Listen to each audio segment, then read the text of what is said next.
Yeah, in this session we have Dr. Farahat Ali with us and our friend Dr. Mohammed Awais. So both of them are now PhD. So first congratulations to both of you for earning this title. And Farahat will tell us today about the content analysis. Farahat, you have written a couple of things there, but then there are some questions also. Questions regarding whether content analysis is a part of qualitative analysis or it's a separate than that, where it fits in and how we do that. So these are things we look your guidance, Farahat. Thank you very much sir. और congratulation के लिए बहुत सारा शुक्रिया। और हमने बात की थी कि कंटेंट एनालिसिस के ऊपर हम एक सेशन करेंगे। तो इस वीडियो में हम देखेंगे और अपनी डिस्कशन के अंदर जो है कि कंटेंट एनालिसिस के अंदर कहाँ पे हम मिस्टेक्स कर रहे हैं, क्या बुक्स हमें कौन सी रीड करनी चाहिए, और इसके ऊपर जो डिफरेंट आर्टिकल्स वगैरह अवेलेबल हैं या जर्नल्स वगैरह अवेलेबल हैं उनके बारे में भी हम बात करेंगे। तो अगर हम बात करते हैं स्टार्ट से कि कंटेंट एनालिसिस हमने कंडक्ट कैसे करना है, तो उसका क्या प्रोसीजर कैसे होगा। इसमें कुछ चीज़ें जो हैं वो लिमिटेशन के तौर पे मैं स्टार्ट में बता दूं कि जैसे क्या एक अगर कंटेंट एनालिसिस का पेपर है तो वो वैसे ही लिखा जाएगा जैसे हम नॉर्मली सर्वे एक्सपेरिमेंट का या कोई और मेथड जो यूज़ करते हैं उसका पेपर हम लिखते हैं। क्योंकि ये भी एक तरह की आप कह लें जो रिसर्च है वो क्वांटिटेटिव के अंदर मोस्टली फॉल करती है। तो क्या इसके पेपर बिल्कुल वैसे ही लिखे जाएंगे, तो लिटरेचर इसका कैसे लिखा जाएगा, इसका मेथड कैसे लिखा जाएगा, डिस्कशन कैसी होगी, इसमें लिटिल बिट चेंजेस आपको नजर आएंगी। बाकियों से थोड़ी सी चीजें मुख्तलिफ हैं, बाकी कॉन्सेप्ट वगैरह सारे सेम ही रहेंगे, उसमें कोई ऐसा कुछ खास फर्क नहीं आएगा। तो कंटेंट एनालिसिस हम इस वीडियो में सिर्फ बात करेंगे कि अगर आपने एक कंटेंट एनालिसिस वाली स्टडी कंडक्ट करनी है तो उसमें किन चीज़ों का ख्याल रखना है आपने जो है, और क्या चीज़ें करनी है आपने जो है। तो सबसे पहले जो सर स्टेप है वो नॉर्मल वही रिसर्च का है जो हम रूटीन में करते हैं। जैसे कि हमारे पास do we have any research question और हाइपोथेसिस। तो विदाउट एनी रिसर्च क्वेश्चन और हाइपोथेसिस तो कुछ भी नहीं है। तो ये जो फर्स्ट स्टेप है वो बड़ा मैंडेटरी है। और कंटेंट एनालिसिस जो है ये counting for the sake of counting नहीं है। अगर कंटेंट एनालिसिस को हम डिफाइन करें तो ये है कि अ, ये एक ऐसा मेथड है जिसमें we try to analyse the content of written and recorded material. जो भी रिटन है और जो भी रिकॉर्डेड है उसको हम एनालाइज कर सकते हैं थ्रू दिस मेथड। अगर हम ये क्वेश्चन करें कि क्या कंटेंट एनालिसिस क्वालिटेटिव मेथड है या क्वांटिटेटिव मेथड है, तो ये दोनों तरह का ही है। आपको दोनों ही मेथड मिलते हैं, यानी कंटेंट एनालिसिस क्वालिटेटिव फॉर्म में भी है और कंटेंट एनालिसिस क्वांटिटेटिव फॉर्म के अंदर भी है। तो दोनों तरह से किया जा सकता है। और क्वालिटेटिव ज़्यादा इतना पॉपुलर नहीं है। ज़्यादातर लोग जो करते हुए नजर आते हैं वो जो क्वांटिटेटिव वाला पार्ट है वो करते नजर आते हैं। जो फर्स्ट टाइम वो सुनते हैं कि अच्छा ये क्वालिटेटिव भी है, तो उनको बड़ी हैरत होती है कि अच्छा ये इसके अंदर ये भी चीज़ें शामिल होती हैं। और कुछ लोग क्वालिटेटिव कंटेंट एनालिसिस को कंफ्यूज कर देते हैं थीमेटिक एनालिसिस के साथ, क्योंकि थोड़ी बहुत अप्रोच सबकी जो है वो मैच करती है। तो पहली जो चीज़ है, अगर आपने क्वांटिटेटिव कंटेंट एनालिसिस की हम मेनली बात करेंगे इस वीडियो के अंदर जो है। दूसरी जो टाइप्स हैं, जो टाइप है इसकी जो, उसको हम बाद में डिस्कस कर लेंगे किसी और सेशन के अंदर जो है। तो आपका जो रिसर्च क्वेश्चन और हाइपोथेसिस है उसमें पर्पस सिर्फ simply counting for the sake of counting नहीं होना चाहिए। यानी मैं ये फाइंड आउट करना चाहूँगा न्यूयॉर्क टाइम का जो न्यूज़पेपर है उसने ज़्यादा पंक्चुएशन मार्क्स यूज़ किए हुए हैं या गार्डियन ने ज़्यादा यूज़ किए हुए हैं।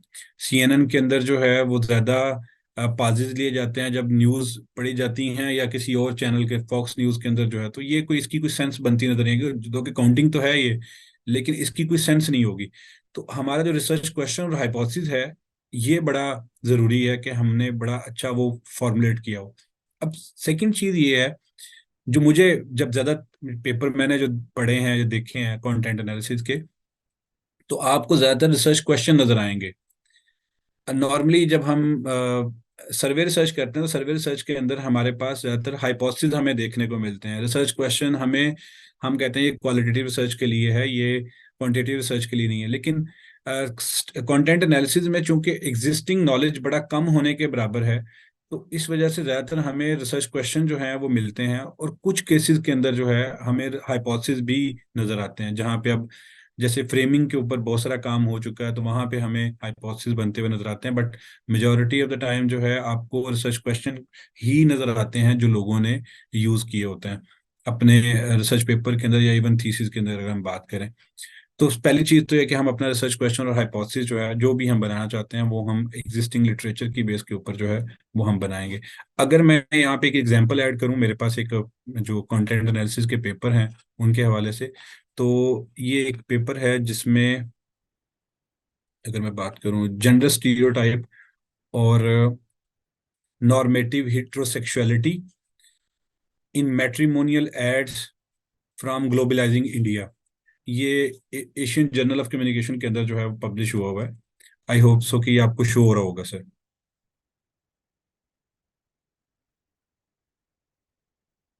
जी, जी हो रहा है। है। जी। तो इस पेपर में अगर हम देखें तो इस पेपर में मैट्रिमोनियल एड्स का जो है वो एनालिसिस किया गया है, और इस पेपर में जो लिटरेचर व्यू किया गया उसमें हमें नजर आएंगे जो इन्होंने यूज किए हुए हैं, थियोरेटिकल फ्रेमवर्क इन्होंने लिया हुआ है, और उस थियोरेटिकल फ्रेमवर्क की बेस के ऊपर एक हाइपोथेसिस जो है वो क्रिएट किया हुआ है। और इसी तरह अगर हम नीचे स्क्रॉल डाउन करें तो हमें फाइनेंशियल स्टेबिलिटी के हवाले से हाइपोथेसिस नजर आता है कि in ads for potential mates men announce financially stability whereas women seek financial stability जो है।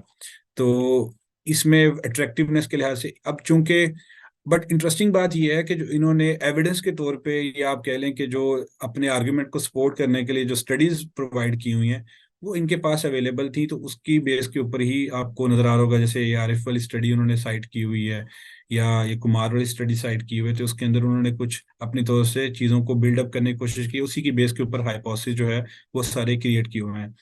तो आप रिसर्च क्वेश्चन भी क्रिएट कर सकते हैं और हाइपोथेसिस मैंने जैसे आपको बताया, तो कुछ और पेपर भी हैं जिसके अंदर हमें, जैसे ये ऑटिज्म है, चाइनीज न्यूज़पेपर के अंदर जो है representation in of autism in leading newspaper of in China, content analysis जो है, ये जो हेल्थ कम्युनिकेशन का एक बड़ा अच्छा जर्नल है उसके अंदर पब्लिश हुआ हुआ पेपर जो है। तो इसके अंदर हमें अगर हम इसको स्क्रॉल डाउन करें तो हमें यहाँ पे रिसर्च क्वेश्चन नजर आ रहे हैं।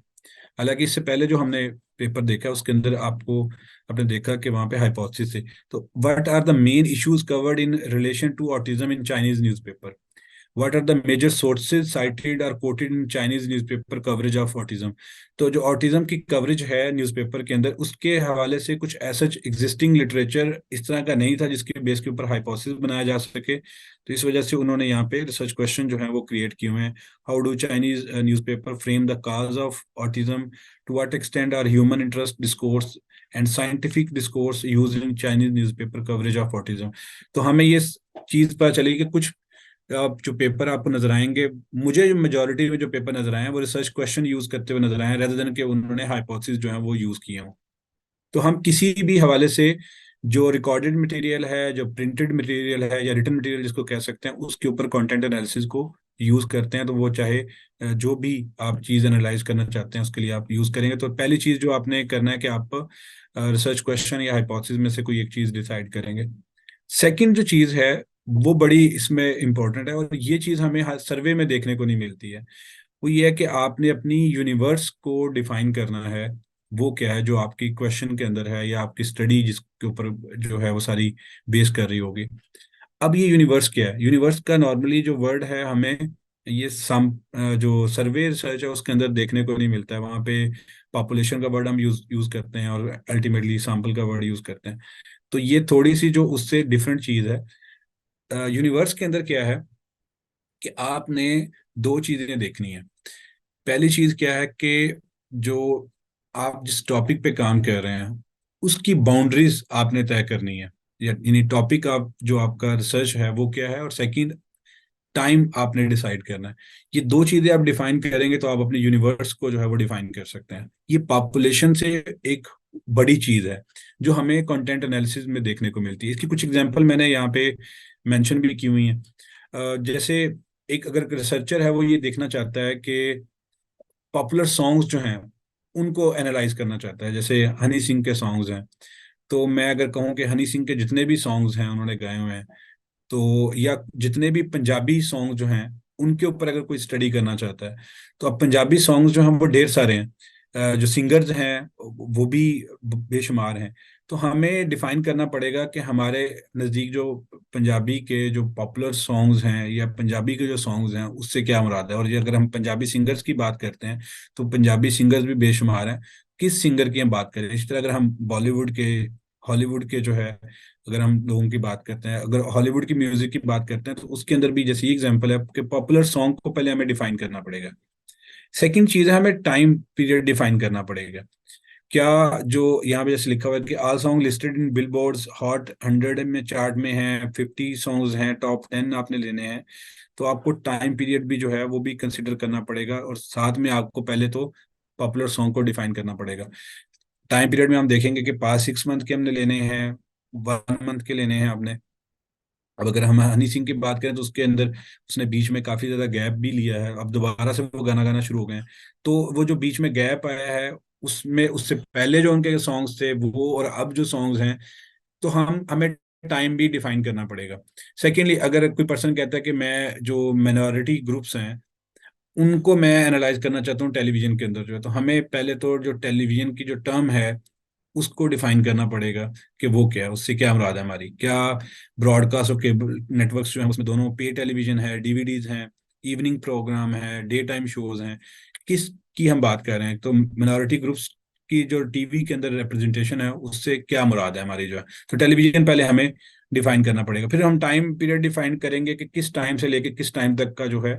तो ये यूनिवर्स वाला जो केस है ये हमें सर्वे में देखने को नहीं मिलता। तो ये पर्टिकुलर यूनिवर्स जो है ये कंटेंट एनालिसिस के साथ जुड़ी हुई है। ऐसी बुक्स जो आप कंटेंट एनालिसिस पे पढ़ेंगे उसी में आपको यूनिवर्स का वर्ड यूज होता नजर आएगा। सर्वे में नॉर्मली ये वर्ड एटलीस्ट मुझे देखने को नहीं मिला है। तो एक और एग्जांपल है, जैसे अगर कोई रिसर्चर प्लान कर रहा है कि न्यूज़ कवरेज यूएस की देखनी है जो इन्वॉल्वमेंट थी इराक के अंदर जो है, तो should the sample period extended back to the early 90s। Finally, the time period to be examined should be sufficiently long so that the phenomena under study could be वो आप उसको extensively यानी study कर सकें कि जितना भी आपने टाइम पीरियड जो उसमें लेना। तो दो चीजें यूनिवर्स के अंदर हमें देखनी पड़ेगी कि हमारा एक्चुअल में जो इन्वॉल्वमेंट जो है उससे क्या मुराद है इराक के अंदर जो, और फिर सेकंड हम डिफाइन करेंगे कि हमने किस टाइम से किस टाइम तक इसको स्टडी करना है। तो टॉपिक एरिया क्या है, टाइम पीरियड है ये। और इसको फिर हम एक स्टेटमेंट की फॉर्म में लिखेंगे भी यूनिवर्स को। जैसे यहाँ पे लिखा है the study consider TV commercials broadcast in prime time in the New York city area from September 1 2012 to 13 August 2013 जो है। सिमिलरली अगर अगर आप इसको और तरीके से लिखना चाहते हैं, the study consider the news content on the front pages of the Washington Post and New York Times excluding Sundays from Jan 1 to December 31 of the past year जो है। अगर मैं इस पेपर की बात करूं जो जेंडर स्टीरियोटाइप के बारे में है, तो उसने मैट्रिमोनियल एड्स जो हैं, अब जैसे यहाँ पे वो बता रहा है this study analyse the content of 1065 matrimonial ads publish in the Times of India and the Hindu. The Time of India and the Hindu are the English newspaper. और फिर आगे उसकी रीजन बता रहा है कि यही मैंने क्यों चूज किए हैं, क्योंकि उनकी जो व्यू रीडरशिप है उसके वाले से उन्होंने बताया कि दोनों की ही रीडरशिप बड़ी टॉप पे है। और सेकेंडली उन्होंने ये भी बताया कि of the total 104 Sunday issues 52 from each in 2001 and 2005 bureaus sorry a total of 10 Sunday issues were selected for each newspaper ad placed by a marriage bureau or describing more than one person were discarded। तो आपको पूरे जो universe है उसके हवाले से बताना पड़ेगा कि किस टाइम से किस टाइम तक आप ले रहे हैं। और जो टॉपिक एरिया है, जैसे यहाँ पे मैट्रिमोनियल एड्स लिए गए हैं, तो मैट्रिमोनियल एड्स को भी आपने डिफाइन करना है कि उससे क्या मुराद है आपकी जो है। तो ये दोनों चीजें जो हैं वो आपको करनी पड़ेंगी, जो सेकंड स्टेप होगा हमारा। थर्ड स्टेप के ऊपर जो है आप पॉपुलेशन जो है उसमें से सैंपल सिलेक्ट करते हुए नजर आएंगे। आप जो है select an appropriate sample from the population. अब जब आपने ये डिफाइन कर लिया कि आपकी यूनिवर्स क्या है, तो अब उसमें से आप अपना सैंपल जो है वो सिलेक्ट करेंगे। अब यहाँ पे मोस्ट ऑफ द टाइम ये देखने को मिलता है, और ये सिर्फ आपको कंटेंट एनालिसिस में नजर आएगा, कि सम टाइम हमारा जो पॉपुलेशन ही आप कह लें, इसको मैं कहूँगा कि आपको दो तरह की पॉपुलेशन नजर आएगी। एक जो पॉपुलेशन वो होगी जो आपकी यूज की जा सकती है, और दूसरी जो आपकी यूजेबल नहीं है। जी वैसे क्या पूछना चाह रहे हैं आप? Sir, I just want to ask what exactly is the difference between universe and population? Okay, इसको हमने वैसे एक वीडियो में भी आपको आइडिया होगा एक्सप्लेन किया था। तो जो पॉपुलेशन है, जो यूनिवर्स हम अगर हम कहें, उसमें आपके पोटेंशियल और नॉन पोटेंशियल कंटेंट दोनों शामिल हो सकता है। यानी मैंने जब कहा हनी सिंह के सॉन्ग्स जो हैं, तो वो जितने भी सॉन्ग्स हैं वो सारे के सारे आपकी पार्ट ऑफ द जो यूनिवर्स हैं, लेकिन वो आपकी पॉपुलेशन नहीं है। पॉपुलेशन से मुराद ये है कि जिनके ऊपर आपने एग्जैक्टली काम करना है। तो जब मैंने अपना जो जब मैंने सॉन्ग्स डिफाइन कर लिए कि हनी सिंह के सॉन्ग्स जो हैं, आप फर्ज कह लें उसको दो कैटेगरी चीज़ों में आप कैटेगराइज कर देते हैं। वो जिसके अंदर जो है आपको एक पर्टिकुलर कंटेंट जो है वो यूज होता नजर आता है, और दूसरों में जिसमें या आप बीट के हवाले से अगर करना चाहते हैं तो उसको जो है वो आप डिफ्रेंशिएट कर सकते हैं। तो आपने वो कर लिया। सेकंड, आपको टाइम पीरियड डिफाइन करना पड़ेगा। अगर टोटल सॉन्ग उसने कोई 150 के करीब गाए हैं, तो 150 के 150 जो है वो आपकी यूनिवर्स तो है, लेकिन वो आपकी पॉपुलेशन नहीं है। तो जब आप टाइम पीरियड और जो अपना टॉपिक है उसके अकॉर्डिंग उस चीज को डिफाइन कर चुके होंगे कि सॉन्ग से क्या मुराद है आपकी, जो है हनी सिंह के जो किस सॉन्ग की आप बात कर रहे हैं, तो वहां से जो चीज बाकी बचेगी वो आपकी जो है वो पॉपुलेशन रहेगी। उससे पहले जितने भी उसके 150 200 सॉन्ग्स होंगे वो आपकी यूनिवर्स के अंदर चले जाएंगे। आई होप के Yes, yes, potential non potential के अगर केस में आप रखेंगे वो, यानी जिसको हम शामिल कर सकते हैं और जिसको शामिल नहीं कर सकते, वो दोनों जो हैं वो यूनिवर्स का पार्ट है। और अगर इसको मैं थोड़ा सर्वे के एंगल से एक्सप्लेन करूं तो मैं ये कह सकता हूँ कि अगर मैं कहता हूँ कि यूनिवर्सिटी जो है वो मेरी वो कह लें कि वो मेरी यूनिवर्स है, तो यूनिवर्सिटीज के अंदर जो है वो आपको टीचर के अलावा टीचर भी मिलते हैं, आपको स्टूडेंट्स भी मिलते हैं, आपको वहाँ पे किचन स्टाफ भी मिलता है, आपको बाकी स्टाफ भी, गार्ड्स भी नजर आते हैं।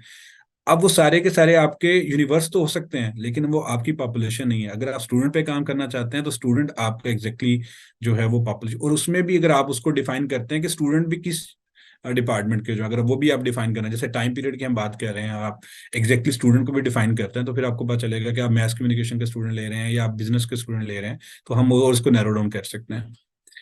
अब यहाँ पे ये चीज आती है कि जो हमारी पॉपुलेशन बच गई है वो पॉपुलेशन कितनी है। मोस्ट ऑफ द केसेस में ये देखा गया कि अगर पॉपुलेशन बहुत कम बच जाती है तो लोगों ने पूरी की पूरी पॉपुलेशन के ऊपर ही काम किया हुआ है। उसके लिए नॉर्मली कंटेंट एनालिसिस में वर्ड यूज किया जाता है कि हमने पूरे का पूरा सेंसिस किया हुआ है, सेंसिस ऑफ द कंटेंट किया हुआ है। जाहिर है अगर आपकी जो पॉपुलेशन थी वो अल्टीमेटली जब नैरो डाउन करके आपने देखा टाइम पीरियड और उसके सबके हवाले से जो है, तो आपको पता चला कि टोटल, जैसे ये एग्जांपल है, मैथिस जो है उन्होंने एक 131, उन्होंने देखा कि जितनी भी स्टडीज पब्लिश हुई हैं मीडिया के अंदर जो है जर्नल्स के अंदर, जिन्होंने मीडिया फ्रेमिंग यूज की है, तो कम्युनिकेशन जर्नल्स के अंदर जिन जो स्टडीज पब्लिश हुई हैं जिन्होंने मीडिया फ्रेमिंग का जो कॉन्सेप्ट यूज किया हुआ है, वो टोटल 131 स्टडीज थी। तो उन्होंने 131 स्टडीज का ही जो है वो एनालिसिस कर लिया। अब जी मैं डॉक्टर नीरज वीडियो, साहब को आने दें, वो मेरा ख्याल शायद वी लॉस्ट हिम, तो अभी आ जाते हैं।